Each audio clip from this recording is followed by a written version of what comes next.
Si vous faites des grattes et des tops, ça veut dire que cette vidéo, elle est faite pour vous. Ça vous est sûrement arrivé quand vous jouez sur le parcours relativement mal. Vous avez très certainement entendu votre collègue, Pierre, Paul Jacques ou peu importe, qui vous disent « Attention, tu transfères pas assez, tu restes trop derrière ». Je pense que cela, vous l'avez tous. Eh bien, croyez-le ou non, pour une fois, sachez qu'ils ont raison. Dans votre swing de golf, en particulier dans la redescente, dans le downswing, vous avez un certain type de séquence qu'exécute votre corps, et il se trouve après des nombreuses années de recherche et d'expérimentation que les meilleurs joueurs du monde répondent tous au même schéma moteur. Une fois que vous arrivez en haut du swing, ou presque en haut du swing, on y reviendra après, vous êtes censé dans un premier temps transférer le poids du corps. D'accord? C'est le premier élément, la première composante qui va arriver en premier dans la redescente, dans la reprise d'élan, dans la reprise d'appui.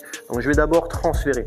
La deuxième composante, ça va être la bascule latérale sur le côté. La troisième, ça va être la rotation. Et la quatrième, ça va être la propulsion. Alors évidemment, ces étapes-là n'arrivent pas, si vous voulez, détachées les unes des autres. Elles arrivent quasiment en même temps.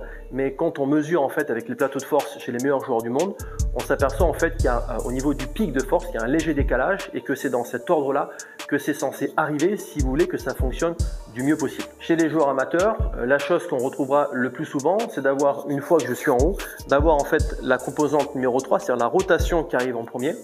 D'accord? Et ensuite arrive la propulsion qui est censée arriver en quatrième et là qui arrive en deuxième, et ensuite en dernier le transfert. D'accord? Donc la séquence est complètement inversée et le fait de me retrouver, si vous voulez, derrière la balle, évidemment va ramener le point de contact avec le sol, bien évidemment mathématiquement derrière la balle. C'est la raison pour laquelle vous faites des grattes et des tops qui, je vous rappelle, si vous n'avez pas déjà vu mes vidéos précédentes, sont deux conséquences bien distinctes d'une même cause, qui est que le point de contact avec le sol est toujours trop derrière la balle. Encore une fois, chez les meilleurs joueurs du monde, on a remarqué que en mesurant, si vous voulez, le centre du bassin, donc le centre de cette partie-là, qu'il y avait une différence entre le placement du bassin à l'adresse et le placement du bassin à l'impact, qui avait toujours à peu près 15 cm d'écart. C'est compliqué de mesurer ça, évidemment. Là où c'est plus facile, c'est de se repérer par rapport à la boucle de la ceinture. Alors, la boucle de la ceinture étant décalée par rapport au centre du bassin, donc on ne va pas prendre 15 cm, on va prendre 20 cm du coup pour, on va dire, l'orientation visuelle pour nous, dans un miroir par exemple, ou si vous vous filmez avec votre téléphone, vous pouvez essayer de voir à peu près à l'œil qu'il doit y avoir à peu près 20 cm d'écart entre votre position à l'adresse et la position en fait de la boucle de la ceinture à l'impact. Voilà. Donc, entre ici et à peu près ici, vous avez 20 cm. Ça, c'est la position idéale vers laquelle vous devez essayer de tendre, non pas essayer de faire, parce que peut-être que physiquement, vous avez des blocages qui vous gênent, mais en tout cas, c'est quelque chose vers lequel je vais essayer de tendre. Ça, c'est pour avoir encore une fois une compréhension plus précise de ce qui est censé se passer.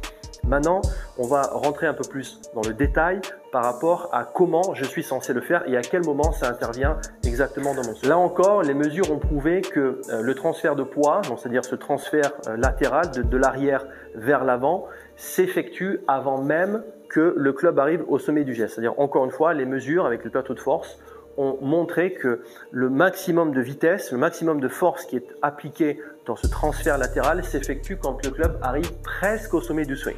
Ce qui veut dire que je dois trouver cette sensation où je monte et juste avant d'arriver là-haut, je dois déjà commencer à transférer le poids. D'accord? On ne parle pas de ce mouvement-là, on parle de ce mouvement-là, d'accord, de transfert. D'accord? Rappelez-vous tout à l'heure, on a dit que la principale erreur, c'était d'avoir un bassin qui tourne et non pas qui transfère. D'accord? Soyez bien au clair là-dessus. Je dois créer cet effet élastique que vous retrouvez chez les joueurs de baseball, où vous avez en fait le bas du corps qui part vers l'avant pendant que la balle de baseball dans la main, elle continue en fait à aller vers l'arrière. Voilà, j'espère que cette vidéo vous aura aidé à y voir un peu plus clair dans ce marasme technique que représente le golf, mais Dieu sait qu'on aime ce sport. N'hésitez pas à liker la vidéo, vous abonner si ce n'est pas déjà fait, et j'attends en commentaire de voir vos réactions et savoir comment ça a marché pour vous.